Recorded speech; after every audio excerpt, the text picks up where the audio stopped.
this is a spectacular place. Fresno is the food capital of the world. There's really no other region that even comes close to being a rival. It's the most productive agricultural region in the history of the world.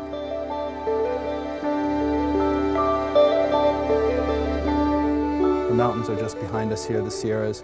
The Sierras hold the water in snow until the melt in the spring when the water is delivered down here. And over millennia, the soils here have accumulated in an alluvial pattern. They call this America's fruit basket or bread basket. Basically what's happening here is that every year we're losing 15,000 acres in the Central Valley of California to residential and industrial conversion to development. As the food capital of the world, the city of Fresno alone consumed 54,000 acres of farmland in the last 40 years. 54,000 acres of farmland. What is the value of this kind of soil? You're not going to make it in a petri dish in a science lab. I don't really honestly see that there's anything to deal with the threat of subdivisions. They're trampling on the very food that they need to survive. Population of the world's growing. Over the next 40 years, the planet needs to produce 70% more food on something like 10% less farmland.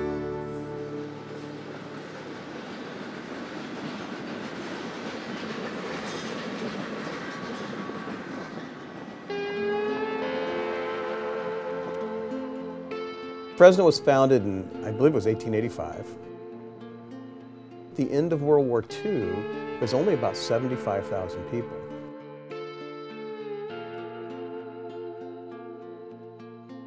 And then it exploded. From the end of World War II until recently now, Fresno in the Census 2010 was about 500,000 people.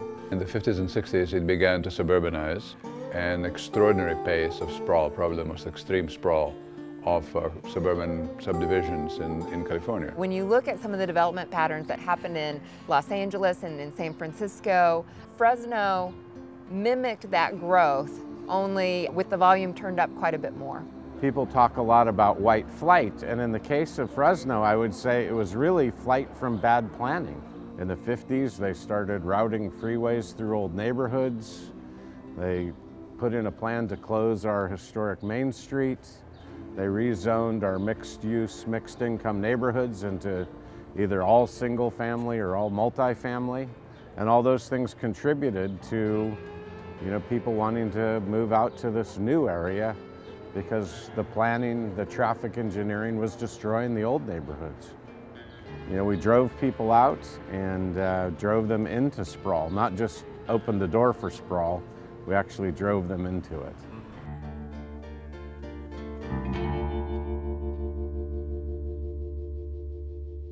We have a huge demographic shift that is coming down the road here in Fresno. There will be a doubling of the population or tripling by 2040, 2050. And continuing to sprawl the way we have, that is very resource intensive, if we don't make a change, then we're going to bankrupt this city. We get calls all the time from people who are in a new subdivision, but they're not in a new neighborhood. They lack transit services and they need them and they're asking for them and we can't afford to provide them. They're questioning why we're not sending police officers out for reports on property crime. They're frustrated with the lack of parks. They want amenities and we can't afford to provide them. We just can't afford the horizontal expansion. There's too much asphalt, too much concrete, too many water and sewer lines. We need cops, we need firemen to go out there, and if you're spread out geographically, the cost just goes way off the revenue chart and your costs exceed your revenues, and that's just not going to pencil out long term. The fact of the matter is, at 110 square mile footprint here in the city of Fresno, we are going broke trying to provide public services to the outermost part of our city. And frankly, right here in the middle of the city, the 7,000 acres that we're sitting in the middle of right now, it's blighted. It's in desperate need of investment and revitalization. There are so many empty buildings downtown. Downtown was the center of Fresno for a long time. Fresno in its early days looked like a mini San Francisco. And if you see Pop Laval's photographs, you'll see that because Fresno had a thriving, bustling downtown and it had very distinctive architecture. Downtown began to die in the 1950s, and city leaders wanted to do something to bring commercial activity back and to keep the people here, and that's when they closed Fulton Street and formed the Fulton Mall. In the early 60s, Victor Garoon was hired, and he came and designed one of his famous pedestrian malls, so they closed the Fulton Street and became the Fulton Mall. The Fulton Mall is an award-winning pedestrian mall in the center of downtown that in the 60s was just the iconic example of a great pedestrian mall. We are at the center of the Fulton Mall at Mariposa and Fulton, which is in a lot of ways the center of downtown Fresno and the center of the city. This is a cast bronze statue called The Washerwoman by Renoir. It's one of two. The other is in, I believe, the Louvre in Paris. And this is just indicative of the high quality, internationally renowned artwork that we have on the Fulton Mall. As appealing the idea of a pedestrian mall is, they were an absolute failure in terms of it being a revitalization tool. There were more than 350 such projects executed in the United States between about 1950 and 1975, of which I would say at least 90% have been reversed into mixed-use, mixed-mode streets. What actually happened was main streets, robbed of the certainty of access by car, completely killed these retail places and precipitated the decline of the downtown. There's absolutely no question about that. The historic buildings on the mall have 71% vacancy rates. We do not have a financial future as a city with any kind of even reasonable level of public services if we can't see the middle part of our city that's not generating economic value and growth, if we can't see that begin to turn around.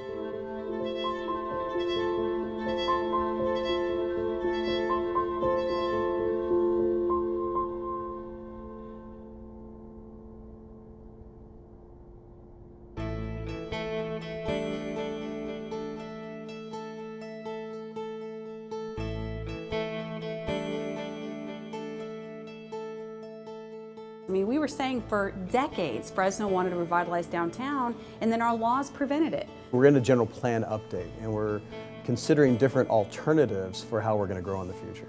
The city began an 18-month process that really was all about engaging residents, engaging property owners and other stakeholders.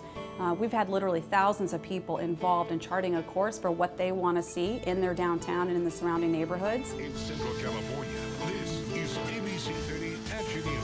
Hundreds of people came together this evening to discuss Mayor Ashley Swearingen's Downtown Neighborhoods Community Plan. Building Healthy Communities Initiative put together a meeting. Nearly 400 Fresno residents piled into downtown's Valdez Hall Tuesday. More people in Fresno are interested or commenting on planning than ever have before. The plan is basically a blueprint of how Fresno should look in the next 25 years. These residents are grabbing on to the fact that land use planning, while it's not a particularly popular or well-known or understood concept, that it really would drive the future success of their neighborhoods or not. After taking office in January of 2009, she pledged to revamp the city's urban heart. It's not super easy. It's not really something that you wake up in the morning and you think, oh, I want to read the Fresno General Plan.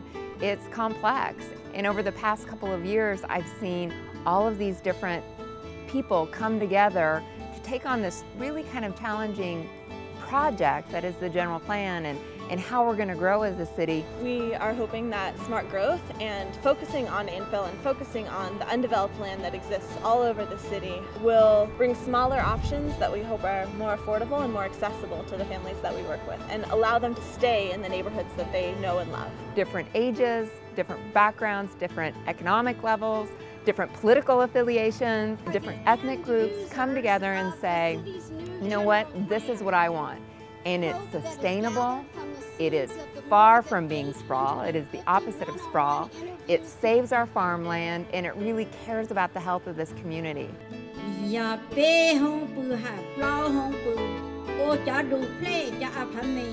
As you know, we have some of the worst air in the nation. The city of Fresno and all cities in our region have a big part to play in cleaning up our air. The way we plan our city can really make a difference in the air we breathe. I want to have more days where I can take my kids out to play in the summer.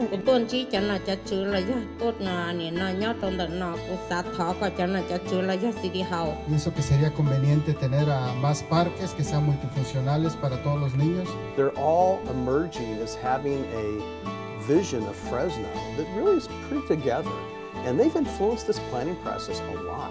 The Fresno City Council is about to decide which way the city should grow. We are asking the City Council and the leadership of Fresno to have the courage to do things differently because the way they've been doing them isn't working. Entonces estoy aquí para solicitarle a las autoridades correspondientes que por favor nos den una comunidad saludable. What I would call the Fresno miracle is that in all my years in service, I have never seen this kind of confluence of deep community participation and very clear connection to the political structure. It is not perfection, but it's the best, absolutely the best I've seen nationally in the entire country yet. Motion carries 5 yes, 2 no. Members Olivier and Quintero vote no. New tonight, the Fresno City Council has decided which way the city will grow. In a 5-2 vote, the council approved a modified version of Plan A. Now, this plan directs city leaders to focus on growing Fresno's urban core and older neighborhoods. Fresno has a great basic layout. The physical structure of Fresno, its neighborhoods, its districts, its buildings, is second to none in California. I think if you go to any great city, anywhere in the world, there's always a vibrant downtown. And our downtown definitely has that potential to become that center. Downtown plans make downtown Fresno the fastest, easiest place to invest or develop or open a business.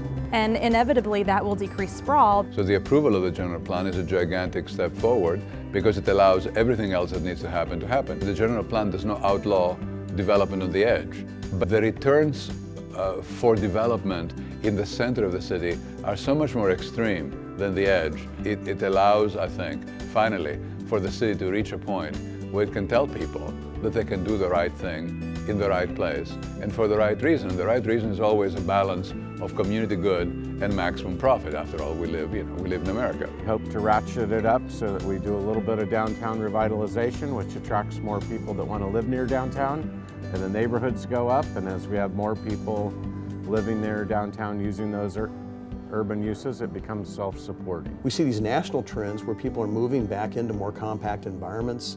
A lot of people are moving back into urban areas because they really don't want to live on the fringe. Nationwide, 80% of the population in our country is seeking an urban environment. They either currently live in a downtown or they're looking to relocate to downtown. To be able to walk to get their groceries and walk to a coffee shop and walk to shopping, restaurants, dining, after hours. My name is Ephraim Boss, and I am the owner of Fresno Brewing Company down here in downtown on the Fulton Mall. Currently, we sell coffee, and our long-term goal is actually to brew our own beer here as well. The Fulton Mall in particular, you know, it is the center of downtown. For many, many generations, it was the main street and the commercial center for downtown. We are in the middle of the middle of the middle, you know.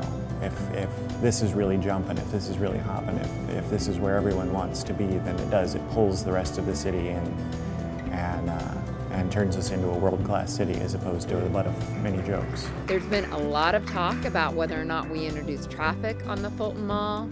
A lot of talk about keeping it a pedestrian mall. We have invited the public input from property owners, tenants, stakeholders, and eventually our Citizen Commission put forward 3 options for study in the environmental document we're going through right now.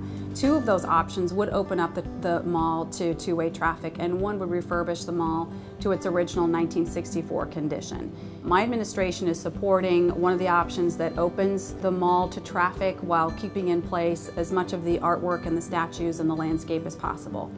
We've just seen across the country pedestrian malls haven't worked. I mean, maybe 5 or 6 are working today, and in those cases, they have major institutional users, whether they be hospitals or universities, directly on the mall, really generating the foot traffic that's needed to keep the rest of the mall area vibrant. And we just can't get there from here. With its collection of artwork and its kind of iconic nature, it really could become a tourist attraction, a destination for not only ourselves but globally. And I think if we tore it out to put in a street, It might kickstart some revitalization, but if we look back 10 years, we'll probably regret tearing out such a beautiful icon. The extraordinary conflict in Fresno, the difficulty, is that the mall killed the center, but the mall was designed by a prominent landscape architect. And it is a work of art, and it has value. This is a classic dilemma, you know, do you save the artifact, or do you save the idea, or do you save life or economy? I mean, it's one of those unbelievably complicated and difficult things.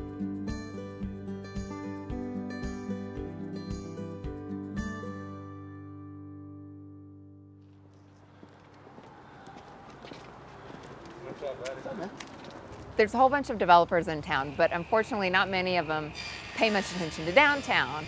And Reza Semi, he's a boomeranger. He grew up here, he left, went to school, lived overseas for a while.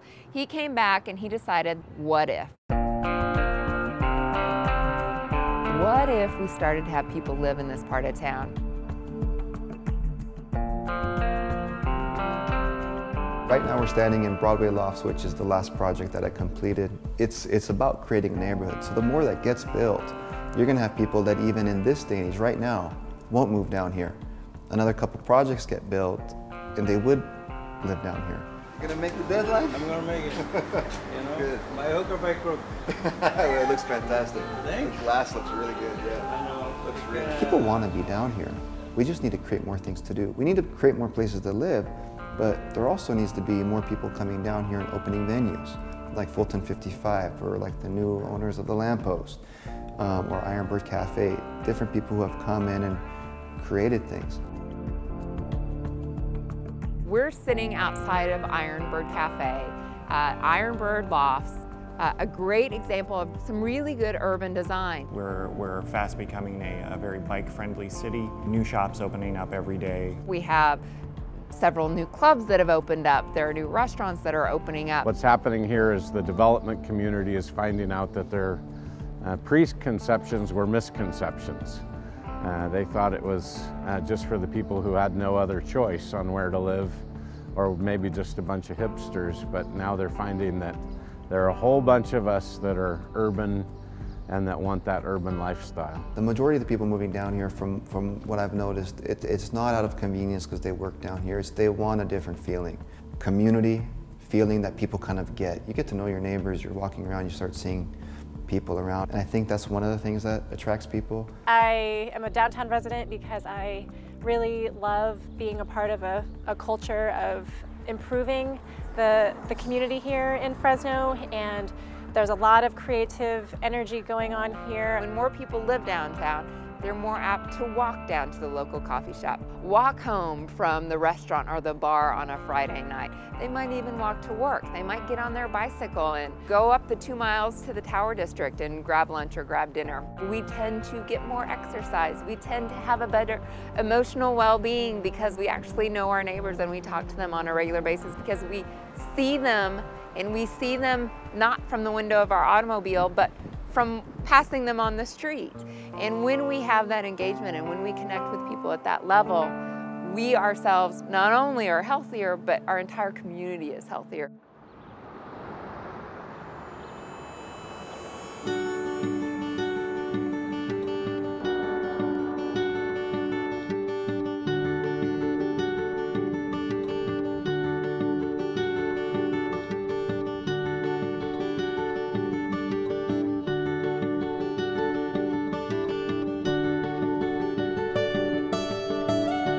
Francisco Vargas painted the Mural District sign, and the idea behind all those gears was that it takes a whole lot of heads and a whole lot of people in order to move something forward and in order to create a neighborhood and change something.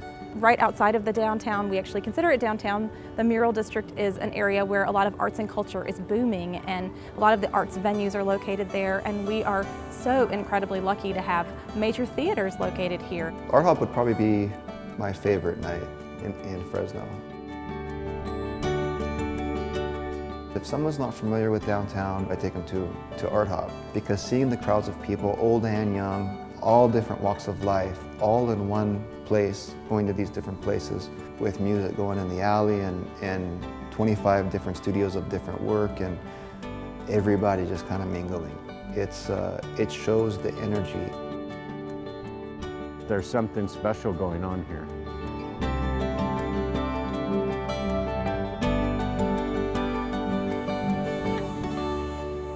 This is really sort of the last frontier. We've spread out pretty far here in the valley, and actually we're coming back to the center is the last kind of frontier to build. People are real concerned about our dependence on foreign oil. What about our dependence on foreign food? I mean, this is a national security issue, a quality of life. I mean, there's so many reasons why the nation's most productive ag region really should matter to everybody. And as a city, the number one thing that we can do to protect that kind of agricultural capacity is to make sure that our urban footprint is responsible, that we are not consuming the farmland that our farmers are relying on for the production that they need. And we're proving that you can have an urban environment in the middle of a rural environment, or at least we're trying to prove it. We're trying to make it work, and I think we're making good progress. Frankly, if we can do it here, among some of the hardest economic challenges of any city in the United States, if we can do it here, then that is good news for other cities.